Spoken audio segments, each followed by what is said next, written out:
Hi, இன்றைக்கி நம்ம கிச்சனில் ஆலு மட்டர் குருமா எப்படி செய்யலான்னு பார்க்கலாமா? ஃபர்ஸ்ட் அதுக்கு தேவையான இன்க்ரீடியன்ட்ஸ்லாம் பார்த்துடலாம். வேக வச்ச உருளைக்கிழங்கு, பச்சை பட்டாணி, ஒரு வெங்காயம், ஒரு தக்காளி, 3 பச்சை மிளகாய், கொஞ்சமாக தேங்காய், 1 ஸ்பூன் சோம்பு, பட்டை, லவங்கம், ஏலக்காய், கொஞ்சமாக மல்லித்தழை, நெய், ஆயில், முந்திரி, கசகசா, 2 ஸ்பூன் குழம்பு மிளகாய்த்தூள். இப்போ ஒரு மிக்ஸி ஜாரில் எடுத்து வச்சுருக்க தேங்காய், ஒரு பச்சை மிளகாய், கொஞ்சமாக சோம்பு ஆட் பண்ணிக்கோங்க. ஊற வச்ச முந்திரி, கசகசா போட்டு கொஞ்சமாக தண்ணி ஆட் பண்ணி இதை ஒரு ஃபைன் பேஸ்ட்டாக அரைச்சி எடுத்துகிட்டு வந்துடலாம். இப்போ ஒரு வானொலியில் எண்ணெய் விட்டு எண்ணெய் நல்லா ஹீட் ஆனதும் எடுத்து வச்சுருக்க ஸ்பைசஸ்லாம் ஆட் பண்ணி நல்லா பொரிஞ்சதும் கட் பண்ணி வச்சுருக்க ஒரு பெரிய வெங்காயத்தையுமே ஆட் பண்ணி நல்லா வதக்கி விட்டுக்கோங்க. வெங்காயம் நல்லா வதங்கட்டும். வெங்காயம் ஒரு 80% நல்லா வதங்கினதும் எடுத்து வச்சுருக்க 1 ஸ்பூன் இஞ்சி பூண்டு பேஸ்ட் போட்டு நல்லா வதக்கி விட்டுக்கலாம். இஞ்சி பூண்டு பேஸ்ட்டோட ரா ஸ்மெல் எல்லாம் போகணும்.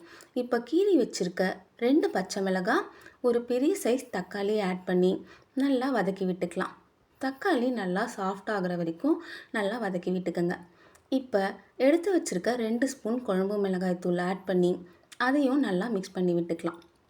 இந்த குழம்பு மிளகாய்த்தூள் மிக்ஸ் ஆகிறதுக்காக நான் ஒரு 1/2 கிளாஸ் தண்ணி ஆட் பண்ணியிருக்கேன். இதையும் சேர்த்து நல்லா மிக்ஸ் பண்ணி விட்டுட்டு இதை ஒரு 2-3 மினிட்ஸ்க்கு நல்லா குக் பண்ணி எடுத்துக்கலாம். இப்போ எண்ணெயெல்லாம் நல்லா திரிஞ்சு வெளியே வந்ததும் நம்ம எடுத்து வச்சுருக்க உருளைக்கிழங்கு, பச்சை பட்டாணியை ஆட் பண்ணி நல்லா கலந்து விட்டுக்கோங்க. இப்போ இது லோ ஃப்ளேம்லேயே நல்லா ஒரு 2-3 மினிட்ஸ்க்கு குக் பண்ணி எடுத்துக்கோங்க. இந்த ஸ்டேஜில் இந்த டிஷ்ஷுக்கு தேவையான சால்ட் ஆட் பண்ணி அதையும் நல்லா மிக்ஸ் பண்ணி விட்டுக்கலாம். இப்போ அரைச்சி வச்சுருக்க தேங்காய் விழுதையும் சேர்த்து நல்லா மிக்ஸ் பண்ணி விட்டுட்டு கொஞ்சமாக தண்ணி சேர்த்து நல்லா கலந்து விட்டுக்கலாம். இப்போ ஒரு மூடி போட்டு இதை ஒரு 5லேருந்து 10 நிமிஷத்துக்கு நல்லா குக் பண்ணி எடுத்துக்கோங்க. இப்போ மூடியை ஓப்பன் பண்ணிவிட்டு மல்லித்தழை, 1 ஸ்பூன் நெய் ஆட் பண்ணி நல்லா கலந்து விட்டிங்கன்னா ஃப்ளேவர்ஃபுல்லான ஆலு மட்டர் குருமா ரெடி. இதை நீங்கள் சப்பாத்தி, பூரி, இட்லி, தோசை இல்லைனா ஏதாவது புலாவ் எது கூட சாப்பிட்டிங்கனாலும் நல்லாயிருக்கும். சாப்பிட்டு என்ஜாய் பண்ணுங்கள்.